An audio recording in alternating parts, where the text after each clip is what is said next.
એટલે કદાચ તમે અહીં વચ્ચે રાખ્યું ને કંઈ વિચાર્યું તો અમે તો ત્યાં કદાચ અહીં રાખીશું ને તો પ્રદૂષણમાં તો નડશે જ, કારણ કે આ વેવ એટલું ઓછું જ છે.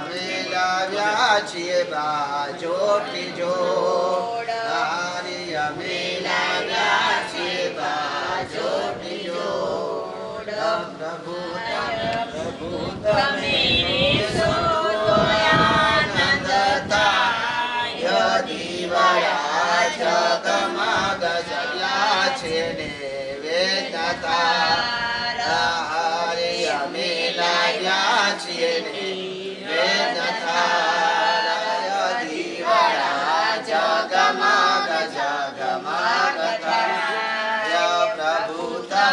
જમો તો પ્રસાદ થાય દીવડા અમે લાવ્યા છે ફૂલોના તમે પહેરો તો આનંદ થાય દીવડા જગમગ જગમગ થાય દીવડા જગમગ જગમગ वसन्तं हृदयारविन्दे भवं भवानी शैतं नमामि रे भवानी शैतं नमामि मङ्गलं भगवान् विष्णु मङ्गलं गरुडध्वज मङ्गलं पुण्डरीकाक्ष सर्वमङ्गलाय तनोहरि सर्वमङ्गलमाङ्गल्ये शिवे सर्वद्यसाधिके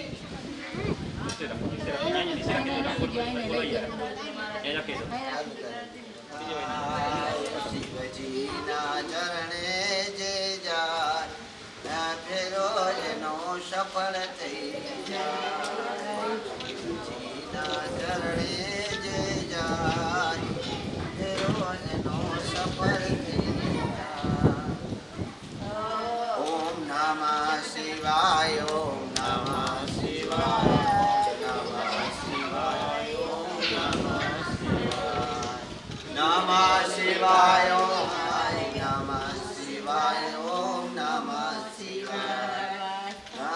शिवाय ओम नमः शिवाय नमः शिवाय ओम नमः शिवाय अमरेश्वराय शिव अमरेश्वराय हर हर बोले नमः शिवाय अमरेश्वराय शिव अमरेश्वराय हर हर बोले नमः शिवाय बोले नमः शिवाय जटाधराय शिव जटाधराय हर हर बोले नमः शिवाय जटाधराय शिव जटाधराय हर हर बोले नमः शिवाय नमः शिवाय ओम नमः शिवाय हर हर बोले नमः शिवाय नमः शिवाय ओम नमः शिवाय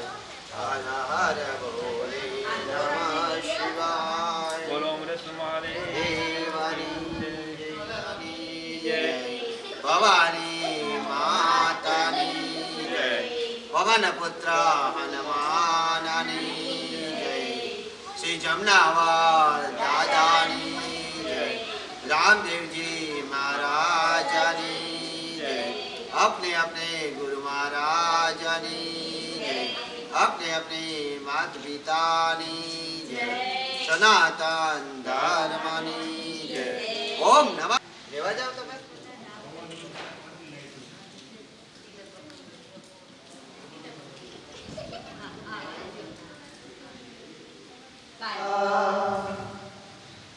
सूर्यकोटि समप्रभा निर्विघ्नं कुरु मे देव सर्वकार्येषु सर्वदा वन्दे देव उमापते सुरगुरु वन्दे जगत् शिवजीना चरणों प्रथम नमस्कार करी सर्व विघ्नों ने दूर करनार श्री गजानन गणपति महाराज ना चरणों में नमस्कार करी આજે શિવ સ્વરૂપ આપણી સમસ્ત વ્યાસપીઠ પર વિરાજમાન શિવ પુરાણને નમસ્કાર કરી 18 પુરાણોને કંઠસ્થમાંથી ગ્રંથસ્થ કરનાર પરમ કૃપાળુ પરમેશ્વર શ્રી હરિ વિષ્ણુના અંશ એવા વ્યાસજીના ચરણોમાં નમસ્કાર કરી આજે પ્રથમ દિવસે આપણે શિવ પુરાણનો અધ્યયન કરી રહ્યા છીએ ત્યારે समस्त रहित गाम देवी देवताओं ना चरणों में नमस्कार करी अने आज शिव पुराण नो प्रथम दिवस पहला दिवसे भगवान शिव पुराण नी अंदर तेनु महत्व शुं छे पहला तो महत्व आपवामां आव्युं छे अने शिव पुराण नी अंदर केटला अध्यायो छे शिव पुराण नी अंदर શું આવે છે તેનું વર્ણન આપવામાં આવ્યું છે અહીં શિવપુરાણના માયાની અંદર વ્યાસજીએ બંને બ્રાહ્મણોના ઉદાહરણ સાથે જે મહાત્મય આપવામાં આવેલું છે પ્રથમ દિવસ બંને મહાત્મયને આપણે સાંભળશું પરંતુ શિવપુરાણનું પહેલા તો વર્ણન કરવામાં આવેલું છે કે શિવપુરાણ શું છે શિવપુરાણનું અધ્યયન કેવી રીતે કરવું છે मात्र श्रोताओं माटे ज नहीं परंतु वक्ता माटे पण अनेक नियमों बनावेला छे परम कृपाळु परमेश्वर भगवान श्री हरिना अंश एवा विष्णु ना अंश एवा व्यासजी ज्यारे कंठस्थ सर्वत्र ग्रंथो हता त्यारे विचार करे छे के ज्यारे कलियुग आवशे तो कलियुगनी अंदर मनुष्य पापी बनशे दुराचारी बनशे व्यभिचारी बनशे अत्याचारी बनशे पुण्यथी लोको दूर रहेशे सत्यथी लोको दूर रहेशे अने सत्यथी दूर थवाथी आ मनुष्य पापमां रच्यो पच्यो रहेशे त्यारे ए पुण्यने कई रीते प्राप्त करी शकशे पवित्रताने कई रीते प्राप्त करी शकशे अने भगवानने कई रीते प्राप्त करी शकशे पहेलाना जमानानी अंदर सर्व ग्रंथो ग्रंथस्थ हता कंठस्थ था અને કંઠસ્થ હોવાથી જે લોકો ઋષિમુનિઓના આશ્રમમાં જઈ અને ઋષિકુમાર તરીકે તેમની અંદર રહી અને જે કાંઈ આશ્રમોના નિયમો હતા તેનું પાલન કરી અને ગુરુજી પાસેથી સર્વત્ર વિદ્યાઓને પ્રાપ્ત કરતા એ જ લોકો આવું કથન કરી શકતા હતા પુરાણોને કહી શકતા હતા અને પુરાણોને શ્રવણ કરી સાંભળી શકતા હતા परंतु व्यासजीना मननी अंदर एवा विचारोने दूर करता एवा गणपतिनी सहाय लई छे अने गणपतिने एक लेखक तरीके स्थान आपी अने व्यासजी जेटली स्पीड थी बोलता जाय छे जेटली झड़पथी 18 पुराणनो એટલે કે અધ્યયન કરાવતા જાય છે તે જ રીતે ગણપતિ દાદા તેની અંદર લેખિત કરતા જાય છે ના લેખિત થયેલા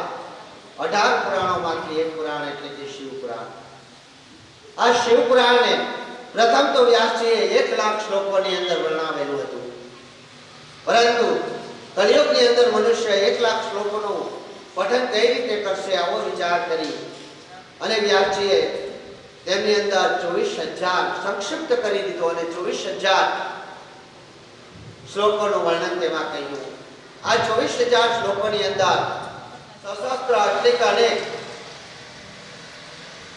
अनेक घणी शिवलिंगो ज्योतिर्लिंगो छे आपणे मात्र 12 ज्योतिर्लिंगने ओळखीए छीए अने 12 ज्योतिर्लिंगनो आपणे कंठस्थ छे एक वेद पुराणी के एक ब्राह्मणने ज नहीं परंतु सामान्य व्यक्तिने पण 12 ज्योतिर्लिंगना नाम छे કંઠસ્થ છે અને 12 જ્યોતિર્લિંગનું સ્મરણ કરતા રહે છે. પરંતુ શિવ પુરાણની અંદર હજારો શિવલિંગનું વર્ણન કરવામાં આવેલું છે અને ઘણી બધી જ્યોતિર્લિંગ તરીકે પ્રસિદ્ધ છે.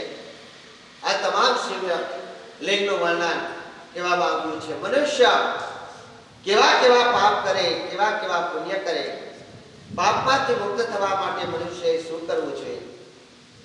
અત્યારે શ્રાવણ મહિનો ચાલી રહ્યો છે. શ્રાવણે શ્રવણ ઇતિ શ્રેષ્ઠ. શ્રાવણ મહિનાની અંદર શ્રવણ કરવું એનો મોટો મહત્વ આપેલું છે. અને શ્રવણ કરવું એટલે શું શ્રવણ કરવું? એ શ્રવણ અને સાંભળવામાં ઘણો બધો તફાવત છે. કોઈ કથા, કોઈ કીર્તન, કોઈ ભજનને તમે સાંભળો છો એને શ્રવણ કર્યું કહેવાય. પરંતુ જ્યાં ત્યાં ગમે તે વાતો થતી હોય એ પણ તમારા કાનમાં સંભળાય અને એને સાંભળો, તેને સાંભળ્યું કહેવાય. શ્રવણ અને સાંભળવામાં જે ફરક છે એ સર્વત્ર કથન આ શિવપુરાણની અંદર કહેવામાં આવ્યું છે. શિવપુરાણની અંદર માત્ર ભગવાન ભોલેનાથની મહિમા નથી ગાવામાં આવ્યું, પરંતુ સાથે સાથે માં ઉમિયાની નો પણ ઘણું ગુણગાન ગાવામાં આવ્યું છે. ગણપતિ દાદાનું ઘણું ગુણગાન ગાવામાં આવ્યું છે. કાર્તિકેયનું મહત્વ બતાવવામાં આવ્યું છે. સાથે સાથે અનેક ઋષિઓ, અનેક રાજાઓ, બ્રાહ્મણો, ક્ષત્રિયો, વૈશ્ય અને શૂદ્રોનું પણ કથન કહેવામાં આવ્યું છે. શિવજીનું મહાત્મય તો ખૂબ જ મોટું છે. શિવજીની કથા શ્રવણ કરવી એ અહોભાગ્યની વાત કહેવાય. અહીં આજ રોજ અનિવાર્ય કારણો અનુસાર આપણે જે જગ્યા પર ભગવાન શિવનું પ્રથમ દિવસે કથન કરી રહ્યા છીએ ત્યારે વરસાદ ખૂબ ચાલુ છે અને વાવાઝોડું પણ છે અને હવાની ગતિ પણ ખૂબ જ વધી રહી છે. છતાં પણ જે શ્રોતાના હૃદયમાં શિવ વસી ગયા છે, જે જીવ શિવ તરફ જવાનો પ્રયાણ કરી રહ્યા છે, તે કોઈ પણ સંજોગની અંદર આ કથાની અંદર ઉપસ્થિત થઈ ગયા છે. પરંતુ અનિવાર્ય કારણો અનુસાર આપણા સાચીદા ગ્રુપના લોકો જે ઓર્ગન અને તબલા વાદક વગેરે હતા તે અનિવાર્ય કારણો અનુસાર સોમનાથથી આગળ વરસાદની અંદર અટકાઈ ગયા અને આપણે અહીં પહોંચી નથી શક્યા. આથી કરી પરંતુ છતાં પણ આપણે પ્રથમ દિવસ છે અને શિવજીનું મહાત્મય ગાવું છે, શિવજીના ગુણગાન કરવા છે. આથી કરી આપણે મા સરસ્વતીને નમન કરી અને શિવજીને સાક્ષાત એવા પ્રણામ કરીને કીધું કે હે ભોલેનાથ, અમે તમારા ગુણગાન ગાવામાં અસમર્થ છીએ, કારણ કે તમારા ગુણગાન ગાવામાં તો સાક્ષાત વેદવ્યાસજી અને રોમહર્ષણ પણ અશક્ય બન્યા હતા અને તેણે પણ એવું કીધું હતું કે હે પ્રભુ, તમારા રૂપનું વર્ણન કોણ કરી શકે? અહીંની અંદર આપણે કલ્પવેદીની કથાને જાણવી જોઈએ. અહીં ઘણા લોકો એમ કહે છે કે આપણે આમાં ખાસ કરીને ચોથે દિવસે શિવ વિવાહ આવશે અને શિવ કથા ખરેખર મેં આમ તો ગણો તો લગભગ 7 પ્રકારની પુરાણો કરી લીધા છે, પરંતુ શિવ કથાની અંદર જે ઇન્ટરેસ્ટ મને પડ્યો છે, શિવ કથાની અંદર જે મને રસ લાગ્યો છે, એ ખરેખર રસ બીજા ની અંદર નથી લાગ્યો એમ કહું તો પણ ચાલે. કારણ કે શિવ પુરાણની અંદર એટલું બધું અદ્ભુત રહસ્યો છુપાયેલા છે કે રહસ્યોને જો તમે જાણો તો તમને ખુદને એમ થઈ જાય કે મારે તો કાલથી શિવ પુરાણ જ વાંચવું છે, બીજું કાંઈ વાંચવું જ નથી. શિવ પુરાણ સાંભળવું છે. શિવ પુરાણનું શિવ આ જીવ જે આપણને મળ્યો છે એ શિવમાં પ્રેમી જવાનો છે. ભગવાન ભોલેનાથની અસીમ કૃપાથી કરી નવો ભાગ્ય આપણા કે આપણા ગામની અંદર સમસ્ત ગામ તૈયાર થયું. માત્ર એક વિચાર મૂકવામાં આવ્યો કે આપણે શ્રાવણ મહિનો આવી રહ્યો છે તો આપણે શિવ પુરાણનું અધ્યયન કરીએ. તો આવા નાના એવા વિચારને આપ સર્વ લોકોએ વધાવી લીધો અને આ શિવ પુરાણનું અધ્યયન કરવા માટે આપણે તૈયાર પણ થઈ ગયા. અનિવાર્ય કારણો અનુસાર આપણે સમય બદલાવવો પડ્યો, પરંતુ સ્થળ પણ બદલાવવું પડ્યું, કારણ કે વરસાદી વાતાવરણ હતું. આથી કરી અને આપણે આ સ્થળની અંદર જ્યારે શિવ પુરાણનું ગુણગાન ગાવા જઈ રહ્યા છીએ ત્યારે પહેલા તો ભગવાન શું છે એને સમજવું જોઈએ. કલ્પને ભગવાનને સમજવા માટે કલ્પને સમજવો જોઈએ. અત્યારે આપણે જે યુગની અંદર જીવીએ છીએ તે કલિયુગ તરીકે આપણે ઓળખીએ છીએ. આ કલિયુગના કોઈ અધિપતિ હોય છે, કોઈ દેવ હોય છે. કલયુગ કેવડો છે, કલયુગની અંદર મનુષ્યનું આયુષ્ય શું છે? કારણ કે વારે ઘડી આવા પ્રશ્નો આવે છે કે ભાઈ આ સર્વ દેવી દેવતાઓની અંદર મોટું કોણ છે? કારણ કે જ્યારે જે પુરાણ સાંભળીએ ત્યારે મહાત્માની અંદર એના અધિપતિ દેવ છે. રામ કથા સાંભળતા હોય તો રામ, શિવ પુરાણ સાંભળતા હોય તો શિવ. તો આવું કેમ? તો આને સમજવા માટે તમારે દરેક યુગને સમજવા પડે. અને યુગને સમજવા માટે જે આપણે 4 યુગો છે, કલિયુગ છે, દ્વાપર યુગ છે, ત્રેતા યુગ છે, સતયુગ છે, આ 4 યુગને જ્યારે તમે જાણી જાઓ ત્યારે તમને સમજાય છે કે હકીકત શું છે. આપણે આમ નામ કરોડો વર્ષોથી આપણા હજારો નહીં લાખો જન્મ થઈ ચૂક્યા છે. આપણે પૂર્વજન્મનું જ્ઞાન પણ હોય છે, પરંતુ આપણે ક્યારેય એનો અનુભવ કરી શકતા નથી. અને જ્યારે અનુભવ થવાનો સમય હોય છે, કારણ કે ઈશ્વરની નજીક જેલો હોય, ઈશ્વરની સમીપ પહોંચી ગયો હોય, એ વ્યક્તિ આત્મજ્ઞાની બને છે. અને જ્યારે આત્મજ્ઞાન જ્યારે પ્રાપ્ત થાય છે ત્યારે આપણો સમય પાકી જાય છે.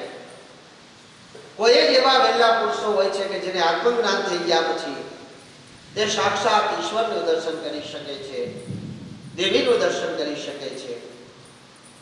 અને પૂર્વજન્મનું જ્ઞાન દરેક વ્યક્તિ સાથે હોય છે. અહીં જો તમે એને જાણો અને મનની અંદર 100% વિચાર કરો કે ખરેખર ભગવાનને જાણવો અઘરો છે, દેવીને જાણવી અઘરી છે, તો અહીં હું માત્ર એટલું કહીશ કે કશું જ અશક્ય નથી, કશું અઘરું નથી, પરંતુ જો તેમની અંદર તમે પહેરાઈ જાઓ તો. પરંતુ મનુષ્યનું મન વિચલિત છે. મનુષ્યનું મન ધજાની પૂંછડી જેવું છે. જેમ પવન આવે ને ધજાની પૂંછડી ફરકી જાય છે મનુષ્યનું મન. અત્યારે તમે લોકો કથામાં બેઠા છો તો તમને કથા શ્રવણ કરવાના મનની સાથે સાથે ઈશ્વરને પ્રાપ્ત કરવાની, શિવને પ્રાપ્ત કરવાની જિજ્ઞાસા તમારામાં જાગી ગઈ છે. તમને એવું થાય છે કે સર્વત્ર રીતે ભગવાન જ સર્વત્ર છે. મારી જિંદગી, મારું આયુષ્ય તો ખોટે રસ્તે વાપરી નાખ્યું. ભજનમાં ગયા હોય ને ભક્તિ સાંભળો, ભજન કીર્તન સાંભળો, ત્યારે એક વિચાર આવે છે કે આ ભક્તિ કેવી વાત તો મેં મારા જીવનની અંદર મેં ઘણું બધું ખોટું કરી નાખ્યું, કુકર્મ પણ કર્યું, અસત્યના માર્ગે પણ ચાલ્યો, પાપ પણ કર્યા. હવે તો મારી પાસે આયુષ્ય ઘણું ઓછું છે, હવે ભગવાનને કઈ રીતે પ્રાપ્ત કરી શકું, આવા વિચારો આવે છે. પરંતુ ક્યાં? તો કે માત્ર ને માત્ર સત્સંગમાં હોય, ભજનમાં હોય, કથામાં હોય, ત્યાં પૂરતા. ઘરે આવ્યા પછી ફરીથી આપણી માયામાં મોહિત થઈ જાય છે. અહીં વારે ઘડી હું એક વાત કરું છું કે સંસારમાં બેઠા હોય અને સામે અગ્નિદાહ લઈ રહ્યો હોય ત્યારે બધા એક જ વાતનો વિચાર કરતા હોય છે કે અંતે તો આ જ રસ્તે બધાને જવું છે. અંતે સમજે છે બધા કે સત્ય શું છે, ભગવાનની પાસે જ જવું છે. આ જીવ છે એ જો શિવમાં નથી પૂરવાનો તો ખૂબ જ કષ્ટ પડશે.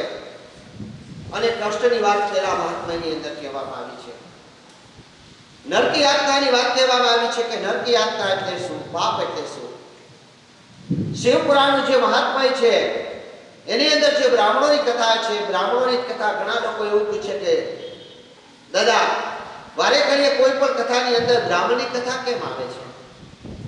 તો એટલા માટે આવે છે કે બ્રાહ્મણ સર્વશ્રેષ્ઠ છે, પરંતુ જ્યારે બ્રાહ્મણ કુકર્મ તરફ દોરાય, જ્યારે પાપ તરફ દોરાય, જ્યારે દુરાચાર તરફ જોડાય, ત્યારે એ પાપી જીવ જેટલા કષ્ટ ભોગવે છે તેટલા અન્ય જ્ઞાતિના લોકો, અન્ય લોકો ભોગવતા નથી. અહીં બ્રાહ્મણનો અર્થ કોઈ જ્ઞાતિ નથી. આપણે એમ કહેવાય છે કે બ્રાહ્મણો, ક્ષત્રિયો, શૂદ્ર, વર્ણ અને વૈશ્ય, તો એ કોઈ જ્ઞાતિની વાત નથી કરવામાં આવેલી, પરંતુ વર્ણની વાત કરવામાં આવેલી છે. અને મેં વારે ઘડીએ ઘણી કથાઓમાં પણ કહેલું છે કે દરેક વ્યક્તિની અંદર આ 4 ગુણો સમાયેલા છે. સવારે પ્રાતકાળને ઉઠી અને તમે નિત્ય પૂજા પાઠ કરો છો, ઈશ્વરની સમીપ રહો છો, ભગવાનની પાસે રહેવાનો પ્રયત્ન કરો છો, તમે એનું પૂજા પાઠ કરો છો, તમારું જે કાંઈ દેવી, તમે દેવને માનતા હોય, દેવીને માનતા હોય, તમે પ્રાતઃ સ્મરણ કરી એની આરતી કરો છો, ત્યારે તમારામાં જે ગુણ હોય છે તે બ્રાહ્મણના ગુણ હોય છે. કોઈ જગ્યાએ અન્યાય થતો હોય અને તમારા હૃદયની અંદર ક્રોધ આવી જાય અને તમે પરભારી કોકની માટે પણ લડવા માટે તૈયાર થઈ જાઓ, હથિયાર ઉપાડી લો, ન્યાય કરવા માટે પોતાના પ્રાણની આહુતિ દેવા માટે પણ તૈયાર થઈ જાઓ અને સામેવાળા વ્યક્તિ સાથે તમારે કોઈ લેવા દેવા નથી, જેની સાથે અન્યાય થઈ રહ્યો છે તેની સાથે પણ તમારે કોઈ લેવા દેવા નથી, છતાં પણ તમે લડવા માટે તૈયાર થઈ જાઓ છો, તો સમજવો કે તમારામાં ક્ષત્રિયતાના ગુણ છે. અને ક્ષત્રિયતાના ગુણ દરેક વ્યક્તિમાં હોય જ છે.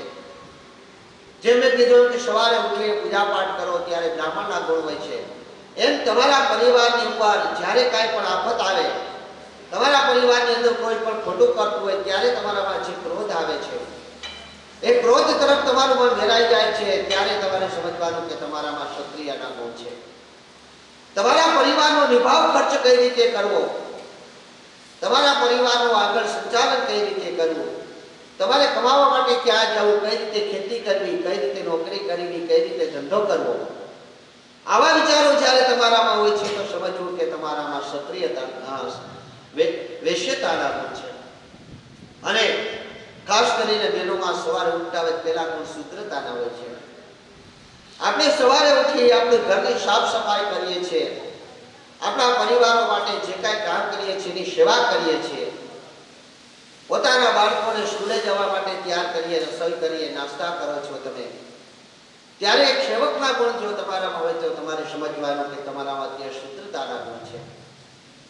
એમ અહીં જે કથા કહેવામાં આવેલી છે કે બ્રાહ્મણ જો કુકર્મ તરફ દોરાઈ જાય, જો બ્રાહ્મણ અનિતનું ખાઈ લે, જો બ્રાહ્મણ દુરાચાર તરફ દોરાઈ જાય તો સમસ્ત એની સાથે એની પાસેથી જેની અનુકરણો કરેલું હોય એ સમસ્ત ગામ જ નહીં પરંતુ આખું જગત એટલે કે કુમાર્ગ તરફ દોરાઈ જાય છે અને કુકર્મ તરફ દોરાઈ જાય છે.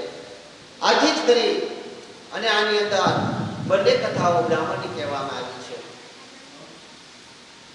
અહીંયા જે બે કથાઓ કહેવામાં આવેલી છે એમાં એક દેવરાજ નામના બ્રાહ્મણની કથા કહેવામાં આવેલી છે કે પુષ્કળ નામના નગરની અંદર એક ઘણો વિદ્યાવાન નહીં પરંતુ પોતાની જાતને વિદ્યાવાન ગણાવનારો બ્રાહ્મણ એટલો હતો. આ બ્રાહ્મણ દેવરાજ તરીકે પ્રસિદ્ધ હતો. આ દેવરાજને પોતાના પિતાની માલ મિલકત ખૂબ જ હતી, સંપત્તિ પણ ખૂબ જ હતી, પરંતુ આ દેવરાજ તો ખોટે રસ્તે દોરાઈ ગયો હતો. બ્રાહ્મણ કર્મ તે ચૂકી ગયો હતો. સંધ્યા કેમ કરવી, પૂજા કેમ કરવી, પાઠ કેમ કરવા, ગાયત્રીનું પઠન કઈ રીતે કરવું, વેદનું ઉચ્ચારણ કઈ રીતે કરવું, તે સર્વત્ર ક્યારેય કરતો ન હતો. અરે એ જવા દો, બ્રાહ્મણના ઘરે જન્મ લીધો હોવા છતાં યજ્ઞોપવિત પણ ધારણ કરેલી ન હતી અને સત્યનો માર્ગ તો તે સાવ ભૂલી ગયો હતો. અને જે ગામની અંદર બ્રાહ્મણ કુકર્મ તરફ દોરાય તે ગામની અંદર અન્ય લોકો તો દોરાય જ. આથી કરી તેને સંગ પણ ખરાબ લોકોનો મળી ગયો. જેવા સાથે તેવા, ધોરા સાથે કાળો ફરે, વાન ન આવે પણ શાંત તો આવે જ. અહીં કહેવત સાર્થક થાય છે. આ બ્રાહ્મણની અંદર દુરાચાર તો હતા જ, પરંતુ આ બ્રાહ્મણને કુકર્મ કરવા વાળા અનેક લોકોનો સાથ સંગાત પણ મળી ગયો. તેને મદિરા પાન કરવા વાળા મળી ગયા, જુગાર રમવા વાળા મળી ગયા, કુકર્મ કરવા વાળા મળી ગયા. આ બ્રાહ્મણ હંમેશને માટે આ માત્ર દુરાચારમાંથી ખોટી રીતે કઈ રીતે પૈસા કમાવા અને કઈ રીતે પોતાના મનને સંતુષ્ટ કરવો, આવો જ હંમેશને માટે વિચાર કરતો હતો. આ બ્રાહ્મણની જેવી સંગત હતી એવા જ એના મનના વિચાર હતા. આ બ્રાહ્મણ કેવું કરતો હતો તો હંમેશને માટે પોતાની સંગાતે પોતાની પર જે વિશ્વાસ મૂકે છે એવા જ લોકોને લૂંટતો હતો. અહીં વિશ્વાસઘાત કરતો હતો. જે પણ એની પર વિશ્વાસ મૂકે એવા લોકોને તે કોઈને કોઈ બાનાથી પૈસા છેતરતો હતો. ક્યારેક કહે કે મારી પત્ની બીમાર છે, ક્યારેક કહે મારા બાળકો બીમાર છે, ઔષધિની જરૂર છે, આ જરૂર છે, તે જરૂર છે, આવું કહીએ વિશ્વાસો લોકોને વિશ્વાસમાં લઈ અને તેની પાસેથી પૈસા લઈ અને પોતાનું એક રીતે ગુજરાન ચલાવતો હતો. હંમેશને માટે જુગાર રમવા માટે તત્પર રહેતો હતો. આવા તે બ્રાહ્મણ એક દિવસ વિશે એક નદીમાં સ્નાન કરી રહ્યો હતો. તો ત્યારે સામે તેને એક રૂપલંગના દેખાય છે અને હંમેશને માટે પોતાના રૂપ ઉપર અભિમાન કરી અને પોતાના રૂપનું ગુણગાન ગાનાર, પોતાના દેહનો વેપાર કરનારને રૂપલંગના તરીકે ઓળખવામાં આવે છે.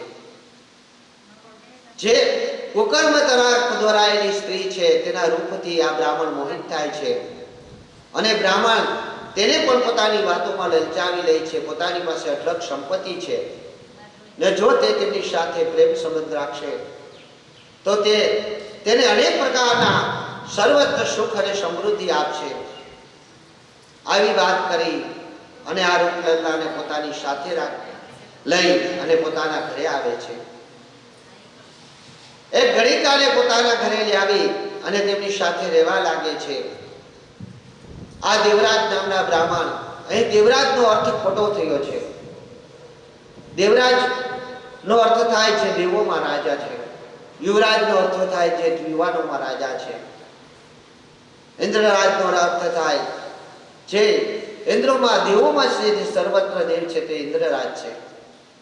અહીં જે દેવોનો રાજા છે એવો દેવરાજ તેનું નામ હતું. ઘણા લોકો પોતાના બાળકોના નામની કોઈ અસર થાય છે કે નહીં? અહીં ઘણી વખત એવા પ્રશ્નો આવે છે કે નામ તો ગમે તે રાખી લઈએ. અત્યારે આપણે નામાકરણ સંસ્કાર જ ભૂલી ગયા છે. આપણા જે 16 સંસ્કારો આપવામાં આવ્યા છે, 16 સંસ્કારમાંથી નામ જ્યારે રાખવામાં આવે એને જાતકરણ સંસ્કાર કહેવામાં આવે છે. અને જે બાળકનો જાતકરણ સંસ્કાર નથી, આપણી સંસ્કૃતિથી વિમુખ થાય, સનાતન ધર્મથી વિમુખ થઈ અને આપણે અર્થવિહીનના નામ રાખી રહ્યા છે. આ અર્થવિહીનના નામ રાખવાથી શું કોઈ નુકસાન થાય કે ન થાય? અને અર્થવાળું નામ રાખવાથી કોઈ ફાયદો થાય કે ન થાય? તો ભાગવત અને દેવી ભાગવત બંનેની અંદર અર્થ સાથે જે નામ રાખેલા છે, ભગવાનનું નામ છે, દેવીનું નામ છે. તમે આખો દિવસ કોઈ પણ કરી ન શકો, ભગવાનની પૂજા પાઠ કરી ન શકો, દેવાલયે ન જઈ શકો, પરંતુ જો તમારા બાળકોના નામ તમે દેવોના નામ ઉપર રાખ્યા હોય તો આખો દિવસ એ બાને તમારું જપ થઈ શકે. અને કળિયુગની અંદર કીર્તન અને જપનું નામ ખૂબ જ મહત્વ છે. કળિયુગની અંદર ઈશ્વરને પ્રાપ્ત કરવો એટલે સત્સંગ કરવો, અને સત્સંગ કરવો એટલે સત્યના માર્ગે ચાલવું. આખો દિવસ તમે સત્સંગ ન કરો, આખો દિવસ તમે પૂજા પાઠ ન કરો, આખો દિવસ તમે ભક્તિ ન કરો તો પાપ તમારી સાથે આપોઆપ જોડાઈ જાય છે. ખોટું કર્મ કરવા માટે તમારે કોઈ પાઠશાળા કે કોઈ સ્કૂલની અંદર જવાની જરૂર નથી. કુમાર્ગે દોરાવવા માટે તમારે ક્યાંય પણ સ્કૂલની જરૂર નથી.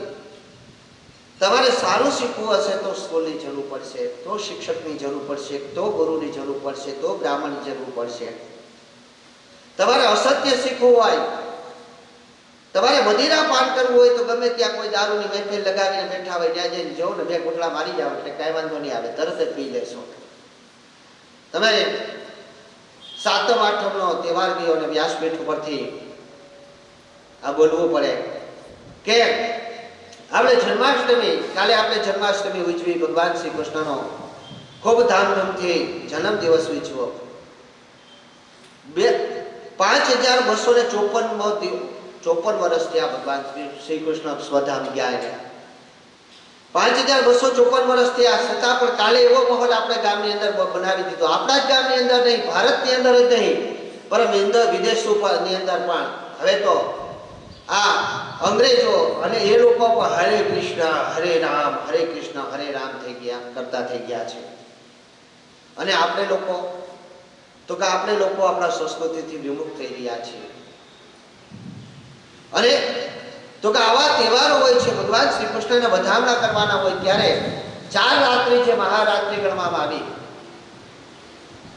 એમાંથી એક રાત્રિ દાર એટલે કૃષ્ણનો જન્મ દિવસ, મોહરાત્રિ. આ મોહરાત્રિનું બધાએ જાગરણ કરવું જોઈએ એવું મહત્વ આપેલું છે કે દરેક વ્યક્તિએ મોહરાત્રિને જાગરણ કરવું જોઈએ. પરંતુ અહીં આપણે ભગવાનનું વધામણાના જાગરણ કઈ રીતે કરીએ છીએ? આપણે એટલે હું નથી હો તેમાં. હા, કારણ કે મેં તો 10માં આવ્યો તેથી હું આ બધું મૂકી દીધું. હા, એટલે તમે લોકો આવો એમ. એટલે કૃષ્ણ જન્મ રમવા માટે પત્તા બાટીએ, બરાબર. 52 પત્તાની, હા, અમારા મોગતસિંહ પણ નથી એમાં, બરાબર. એટલે જે લોકો નથી ખરેખર ધન્યવાદને પાત્ર છે. ઘણા એમ કીધું કે દાદા સમય કઈ રીતે જાય, એટલે ટાઈમ પાસ કેમ કરવો? તો ટાઈમ પાસ કરવા માટે જ આપણે ભક્તિ. આ રાજાભાઈ આખી રાત ઠેકડા માર્યા તોય થાક્યા નહીં. કેટલું ભગવાન કેવડું જુનૂન ચડાવી દે છે એમ જોજો કોક વાર આમ. મેં તો એવું જોયું કે 24 કલાક સુધી ઠેકડા મારતા નહીં તો એનો જે જુનૂન જે આવે છે ભગવાન શ્રી કૃષ્ણની શક્તિ એનામાં પ્રાપ્ત થાય છે. અને ભગવાન શ્રી કૃષ્ણ માત્ર એક જ વાર પાંડવો ઉપર નારાજ થયા હતા. અને ક્યારે નારાજ થયા હતા? કે જ્યારે પાંડવો ચોપાટ રમીને આવ્યા હતા.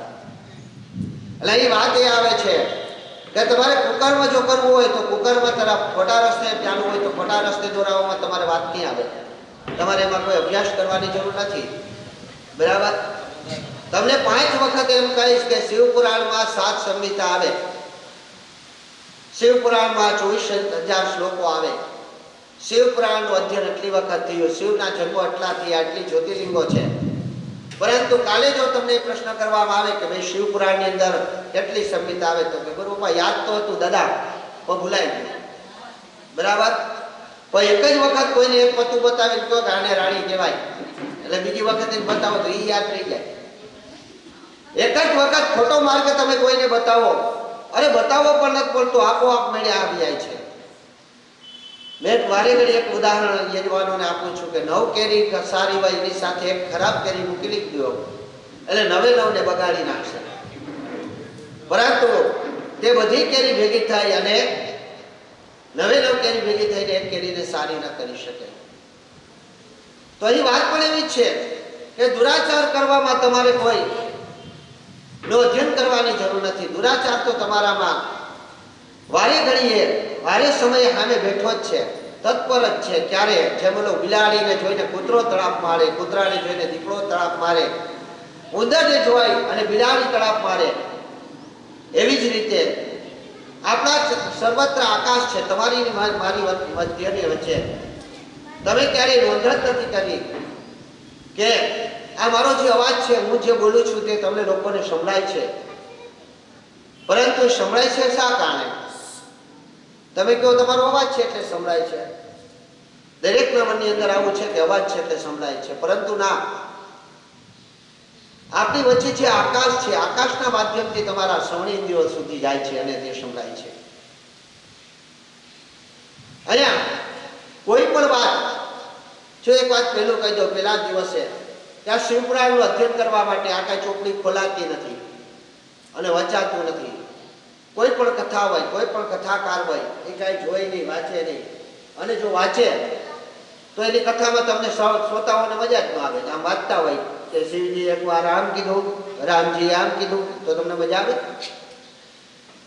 તો અહીંયા જે જ્ઞાન છે, પૂર્વ જ્ઞાનની સાથે સાથે આકાશની અંદર કોઈ પણ શબ્દ નષ્ટ નથી થતો. યાદ રાખજો, ખાસ કરીને દીકરીઓ, તમે યાદ રાખજો, તમે કાંઈ પણ બોલશો, કાંઈ પણ વર્તન કરશો, એ ક્યારેય નષ્ટ નથી થતું. આકાશના મધ્યમની અંદર જેમ રેકોર્ડિંગ હોય ને આપણું મેમરી કાર્ડ, એ મેમરી કાર્ડ છે આકાશ પાસે, એની અંદર એ લોક થઈ જાય. અને જ્યારે પણ એની જરૂર, જે મગજ એને લાયક હોય, તમે લોઢું લઈને નીકળો ને, અમે નાના હતા ત્યારે રમકડા નહોતા, અત્યારના બાળકો તો ઘણા બધા ભાગ્યશાળી કહેવાય, બરાબર. કાલના મેળાનો ખર્ચો ગણ્યો જ કેટલો કર્યો, ઓલી મોટર ને આ મોટર ને આ રમકડું, તે રમકડું, પિસ્તોલ ને આ ને તે ને જીવી જાય એટલે ઘણું બધું. પણ અમે જેથી નાના હતા તેથી રમકડા જ નહોતા. તો રમકડા નહોતા એટલે તો કે લોઢું લઈને, લોહી ચમક લઈને અમે દોરીમાં બાંધીને નીકળતા, અને એની અંદર કાળી ધૂળ ચોટી જાય, એટલે કાળી ધૂળ ચોટી જાય એટલે અમે કહેતા લોહી ચમકની અંદર લોઢું ચોટી ગયું. તો ખરેખર એ વાત કેટલી સત્ય હતી? તો કે હા, માટીની અંદર, એક આંગળીની અંદર લોહ તત્વ હતું, અને લોહ તત્વ હતું એટલે લોઢું લોહી ચમક જ્યારે ત્યાંથી નીકળ્યું ત્યારે એમાં ચોટી ગયું. એમ તમે જે શબ્દ બોલો છો એ આકાશની અંદર કરે છે. શુદ્ધ મગજવાળો વ્યક્તિ હોય તો એમાં સત્યના શબ્દો ચોટી જાય છે. તમારામાં ખરાબ મગજ હોય તો તમારામાં ખરાબ શબ્દો ચોટી જાય. તમે સામાન્ય વિચાર એક કરો, એવો વિચાર તરત જ બીજો આકાશમાં ફરતો હોય તમારામાં આવી જાય છે.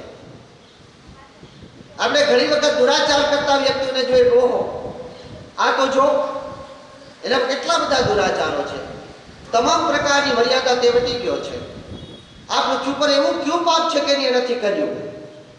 એના પિતા આવા હતા, એનો પરિવાર આવો હતો, છતાં આ વ્યક્તિ આવા માર્ગે કેમ ચડ્યો? તો કે એક દુરાચાર વિચાર, એક વિચારે એનામાં આવ્યો અને એક વિચારે બીજા વિચારને લઈ લીધો અને તરત જ આકાશમાં જેટલા પણ ખરાબ વિચારો ફરતા હતા એ તમામે તમામ વિચારે એને ગ્રહણ કરી લીધા. એવી જ રીતે સત્ય હંમેશને માટે તમારા મનની અંદર હશે તો સત્ય વિચારને તમે ગ્રહણ કરશો. અહીં કહેવાનો તાત્પર્ય એવો છે, ઘણા લોકો એવો પ્રશ્ન કરે કે ગોરબાપા અમે સત્યનારાયણની કથા તો અમે સાંભળેલી જ છે, એમાં એની લીલાવતી, એની કલાવતી, બરાબર, એની કઠિયારો, એની નાવિક ને આ ઈ જ આવે છે. તો વારે ઘડી એક કથા સાંભળવા માટે તમે આટલો બધો ઓળો આગ્રહ રાખો ને ઊભા નથી થવા દેતા અને બેસાડી રાખો અને કોઈ પણ એક ખીલી પડે તો અત્યારે તો ખરેખર આપણું જ ગામ નહીં, પરંતુ જ્યાં પણ હું કથા વાંચવા જાઉં છું અમે એ વક્તાનો એક બે વખત ખીજાય ને એટલે લોકોને ખબર પડી જાય કે આપણે વાતોચીત તો હવે કરવાની જ નથી. એટલે પરંતુ તમે આપમેળે જ્યારે વાતો નથી કરતા ત્યારે એક વક્તાના સાચા ગુણને સ્પષ્ટ થાય છે. એક વક્તા જો તમારી પર કોઈ પણ વાતની અંદર ક્રોધિત થાય તો એના હદ ઉપર તમે એવું કંઈક અકૃત્ય કરી નાખ્યું જેથી કરીને ક્રોધ આવ્યો. બાકી વક્તાએ ક્યારેય ક્રોધ કરવો જ ન જોઈએ. વક્તાનો પેલો ગુણ જ આની અંદર આપવામાં આવ્યો છે કે વક્તા ક્રોધ રહિત હોવો જોઈએ. વક્તા ક્રોધ રહિત હોવો જોઈએ. વક્તાએ ક્યારે કોઈ ઉપર ક્રોધ નથી કરવાનો. પરંતુ અહીં વાત એ હતી કે આકાશ મધ્યની અંદરથી આજે તમે જે કાંઈ સાંભળો છો તેને તમે તમારો મગજ જે પ્રકારનો હોય તે તમે ગ્રહણ કરી લ્યો છો. આથી કરી અને હંમેશને માટે આજે આપણો પહેલો દિવસ છે તો તમારા મગજને માત્ર ને માત્ર શ્રેષ્ઠતા તરફ જ લઈ જવાનું. આવતીકાલે શું આવશે એની જિજ્ઞાસા રાખવાની. આજે જેને અસત્ય કર્યો અને સત્ય તરફ ફેરવવા માટે જે કર્યો એ કઈ રીતે ગયો એ મનની અંદર વિચારવાનું. તમારામાં શુદ્ધતા કઈ રીતે આવે એ વિચારવાનું. હંમેશા બાજુમાં કોઈ ડિસ્ટર્બ કરતો હોય એવો વ્યક્તિ બેઠો હોય તો એને વિદ્યાર્થી રોકો થઈ જવાનું. બેનપણી હોય બાજુમાં બેસવાનું જ નહીં. કારણ કે જે તમારી અસત્યાચાર છે, તમારો જે પાપ છે, તમારો જે કાંઈ કષ્ટ કુરસ્વ છે એ દ્રષ્ટિથી મનુષ્ય પાપ દરેક અંગોથી કરે છે. પાદ્યમસ્તુ શીર્ષાહા, પાદ્યમથી લઈ પગના તળિયાથી લઈ અને માથાના વાળ સુધી આપણે પાપ કરીએ છીએ. અને એ પાપ કરવા માટે તમે બીજાને પહેરો તો એ વ્યક્તિ ઉપર કેવી અસર થાય એની તમે કલ્પના પણ ન કરી શકો. અને મેં તમને એક પહેલી વાત કીધું કે જે કથા છે એ માત્ર અહીંથી બોલવાની જ છે, વાંચવાની નથી. કથા અહીંથી બોલવાની જ છે, વાંચવાની નથી. એટલે તમારું પણ ધ્યાન પડે કે આ વ્યક્તિના માધ્યમથી એને કોઈ પણ રીતે કથા કાઢનારને કે કોઈ પણ શ્રોતાઓને ક્યાંય પણ અડચણરૂપ બની રહ્યા છે તો એને તમારી રીતે હટાવી નાખવા જોઈએ. કથાકારે ક્યારેય અહીંથી કહેવાનું આવતું નથી કે ભાઈ તમે આવો ન કરો. તો એ વાત એ આવી હતી કે અસત્યનો વિચાર તમારા મગજની અંદર તરત આવી જશે. આથી કરી પહેલા શ્રોતા તરીકેનો પહેલો ગુણ તમારે તમારા મગજની અંદર આજથી પહેલો ગુણ રાખી દેવાનો છે. અહીં શ્રોતાના અનેક ગુણો આપેલા છે કે શ્રોતા શ્રેષ્ઠ રીતે પહેલા તો અહીં એક સંકલ્પ કરવાનો હોય. અહીંયા દરેક કથાની અંદર મારી જામખંભાળિયાની અને જામનગરની બંને કથાઓની અંદર સંકલ્પ કરી અને તમારી જેવી બહેનો એકમાં 5 અને એકમાં 7 બહેનો બેઠી હતી કે અમે 7 દિવસ સુધી આ જગ્યા પર બેસશું. તમામ પ્રકારના તમે દાદા જે પણ આદેશ કરશું એ આદેશનું અમે પાલન કરીશું. સત્યના માર્ગે ચાલીશું. સવારે વહેલા ઉઠી 5 વાગ્યામાં તે સ્નાન